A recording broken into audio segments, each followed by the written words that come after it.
আসসালামু আলাইকুম আমার প্রিয় ফেসবুক শুভাকাঙ্ক্ষীরা, আপনারা সবাই কেমন আছেন? আশা করি ভালো আছেন।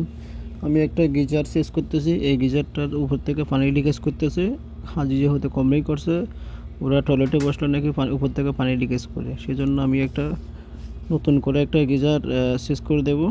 দেখেন, প্রথমত আমি ওই গিজারের পানিগুলো বের করার চেষ্টা করতেছি। যেহেতু এটা 30-40 কেজির পানি, এটা উপর থেকে নামানো কষ্ট হবে, সেজন্য কালি হলে ওই গিজারটা একটু হালকা হয়ে যাবে। আমি সব পানিগুলো বের করে নিয়ে নিয়েছি।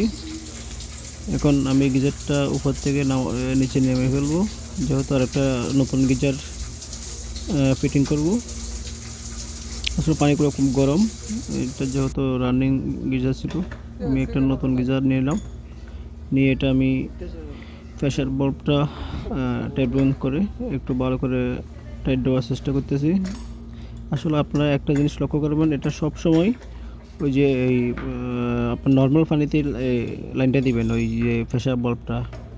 অনেকেই দেখতেছি, অনেকেই ওই হিটারে ওই গরম যেটা গরমের মধ্যেই বাঁধেন। এটা আসলে সঠিক তথ্য হচ্ছে এটা আপনার ওই নর্মালি দেওয়া, ঠান্ডা পানির সাথে অ্যাটাচ করা, তাহলে এটা আপনার অনেক সেফট হবে।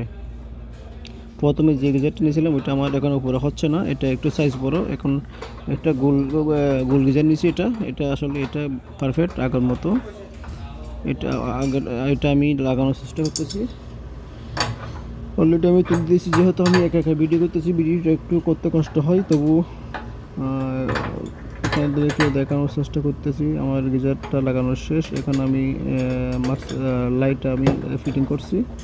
এই লাইটটা ফিটিং করে এখন আমি লাইনটা দিয়ে একটু ট্রাই করব সব কিছু ঠিকঠাক আছে কি না। এখন আমি ঠান্ডা হয়ে লাইনটা বানিয়ে দিয়েছি, সব কিছু ওকে করে দিয়েছি। আমি লাইন কারাবার লাইন দিয়ে দিয়েছি, এখন সব কিছু ওকে আছে।